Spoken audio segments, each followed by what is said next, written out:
The war in Ukraine has left Russia short of military bandwidth. We have seen this in everything from Yevgeny Prigozhin's thunder run on Moscow with the Wagner Group in 2023 to Ukraine's current Kursk offensive inside of Russia. Meanwhile, China has historical claims of land that Russia currently holds, so now would be a good time for China to invade Russia, right? You know, Taiwan's president certainly thinks so, and is not above some gentle trolling on the subject. But will China actually do it? Well, probably not. But the reason is not as obvious as it seems. Rather, a full explanation requires some lines on maps, and Napoleon Bonaparte? Okay, let's do this. The first grumblings of China invading Russia arose about 6 months ago, when reports came out that Russia had played war games between 2008 and 2014 that simulated a Chinese invasion. This was overblown. Powerful countries love preparing contingency plans. It would not surprise you to find out that the United States has war plans already drawn up against everyone. And I do mean everyone. And it is not like Moscow and Beijing have a long history of harmonious relations. The Sino-Soviet split was a long-running rivalry between the two capitals, and the thaw and transition to a no-limits friendship is something new to the Xi Jinping era. Besides, this was Russia simulating a Chinese invasion more than a decade ago, at a time when Russia had no real cause for concern. Not a leak that China itself right now was actually making plans to do so. However, that takes us to the current problem.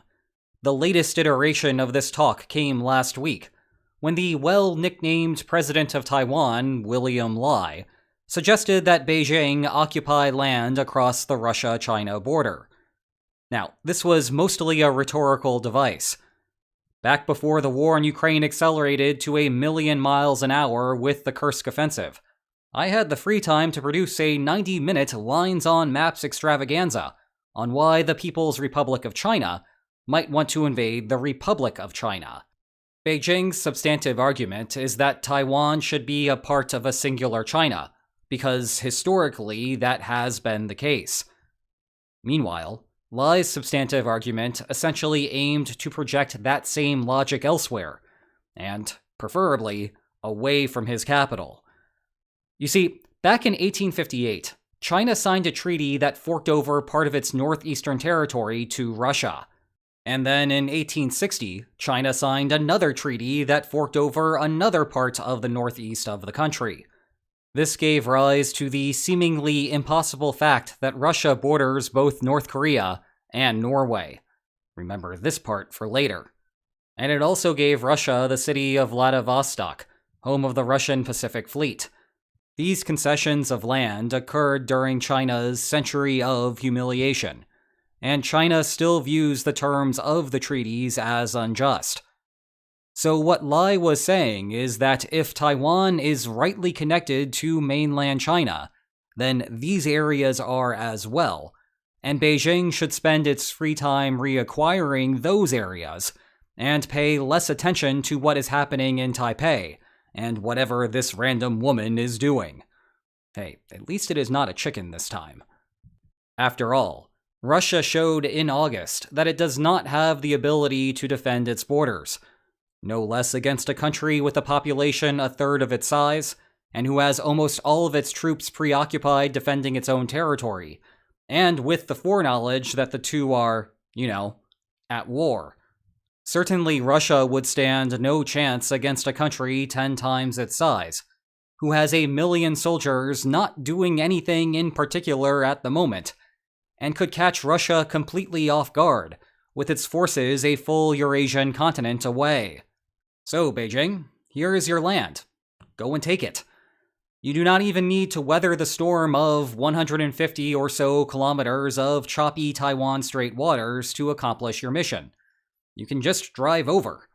Of course, given the wisdom oozing out of his first name, this was not actually what William Lai was suggesting. Rather, he was arguing that Beijing having irredentist claims regarding its northeast is ridiculous, Just as ridiculous as Beijing having irredentist claims regarding Taiwan. Now, whether you believe that to be true will depend on your political perspective. But the idea that China should find it clever to resort to war to annex land currently under Russian control is a question for social scientists to scrutinize. And there is a major logical flaw with the whole idea. Namely, the lines on maps would dictate something else. Trying to get something by force, especially when the antagonist is not an outward enemy, is a silly way to conduct international diplomacy. It is always possible to get a better deal. To see what I mean, let's jump back in time a couple of centuries or so and say hello again to, yes, Napoleon Bonaparte. The year was 1803, a refreshing time when artists still knew how to spell Napoleon, in contrast to our 2024 AI overlords. France was wrapping up about a decade of revolutionary wars, and was about to start another decade of Napoleonic wars. In the shadow of those conflicts, Napoleon was in a bit of a pinch. Stop me if you've heard this one before, but wars are expensive, and the well to draw from is not infinite. And although Napoleon-era France was putting this to the test, seriously, look at this list of France's various opponents over the period. There are only so many things you can do with your military. The bottleneck became apparent in early 1803, when Napoleon started to make plans to invade Great Britain. His chief liability, though, was on the other side of the pond in North America. Just 3 years earlier, Spain had transferred its claim to France to what is now the heartland of the United States. Part of the reason that Imperial Spain did so was that protecting its American possessions was always a challenge. The fledgling United States had the tactical advantage of actually residing right next to the territory, and at any point American settlers might just decide to cross the mighty Mississippi River and declare the territory their own. France inherited that same problem, except that Napoleon was also trying to juggle invading a bunch of other countries at the same time. Sorry, I mean Napoleon. I didn't realize that Pokemon existed in the early 19th century. And so Napoleon began looking for an exit strategy. The solution became known as the Louisiana Purchase, which ceded rights to territories that would later be a part of 15 states.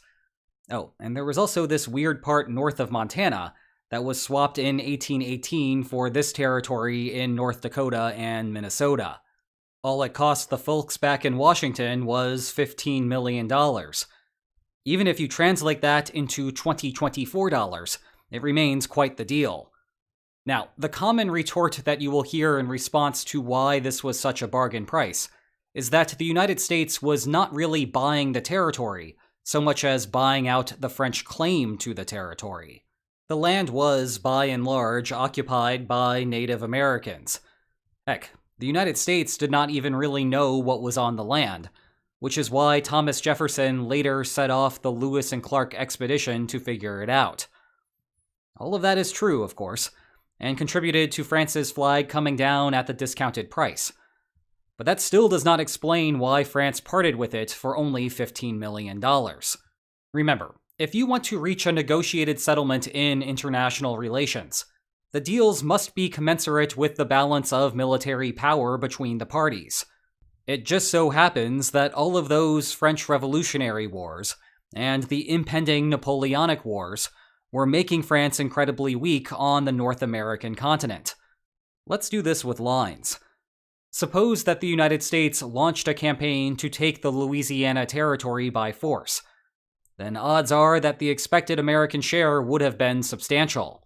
Imagine that this white line represents the expected outcome. What is north would have become part of America, with the rest having retained French influence. But fighting to obtain such an outcome would be inefficient. Each side would suffer costs of war in the process. Say, the equivalent of the value of territory between the white and navy blue lines for the United States, and the equivalent of what is between the white and red lines for France. So, in a win for lines on maps enthusiasts everywhere, the parties just settled. The $15 million represents what France needed in order to be bought out of the remainder. Indeed, this bit of territory here represents what France would have kept by fighting, net its costs. However, actually keeping that amount of land was impractical. As such, both could further improve the situation with a cash transfer, which is exactly what happened. And so we have the parallel of that today with discussion of China invading parts of Russia. Beijing may very well look at Russian land to the northeast and think that it would make a nice addition to the country. And now may be the best time in decades to try to force the issue, given Moscow's distractions in Ukraine. But the most likely way something like that gets resolved is through a negotiated settlement. Lines. Now, I do not think that we are at this point yet, but one could imagine a fairly unlikely future where Russia becomes increasingly desperate for cash and turns to selling parts of its Far East to raise money. This would simultaneously eliminate any temptation by Beijing to take it by force, while also allowing the Kremlin to ramp up pressure on Ukraine. Call it the Outer Manchuria Purchase. It might not include Vladivostok because Moscow values its aforementioned Pacific Fleet. Let's not forget that part of the reason that Russia invaded Ukraine was about securing Crimea and the Black Sea Fleet base. But there is plenty of other territory in the area. Now, we are already seeing something like this in practice. Let's focus on this area here, because it is where the mix of politics and geography begins to get weird. Back to the zoomed-in map. China is in the northwestern part, North Korea is in the southwestern part, and Russia is in the eastern part.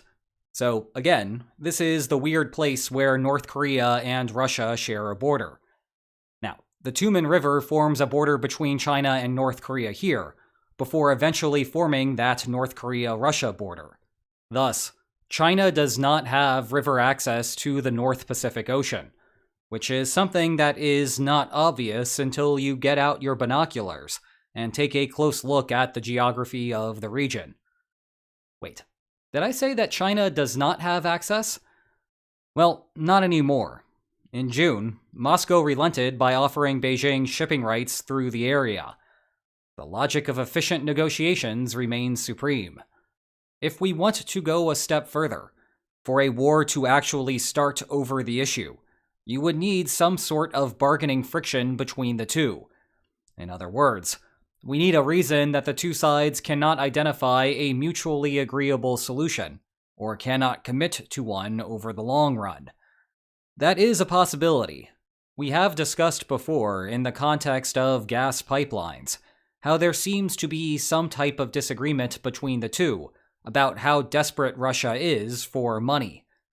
But an economic dispute is a long way from a militarized one. Meantime, there may also be concerns about whether Russia's weakness is a long-term issue. If it is temporary, China would have an incentive to damage Russia's military capacity in the region beyond repair, thereby preventing Moscow from trying to revisit the terms of a sale, following Russia's recovery from however many years that it spends in Ukraine.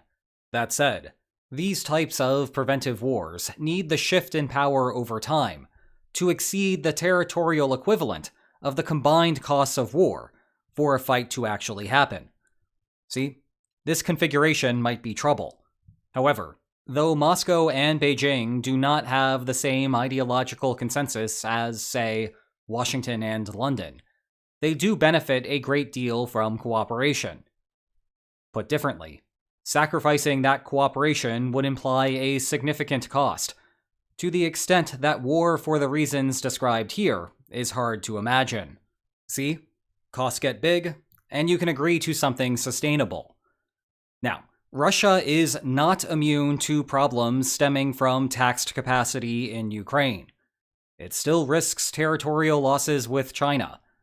We have also seen Russia's inability to uphold peace in Nagorno-Karabakh last year.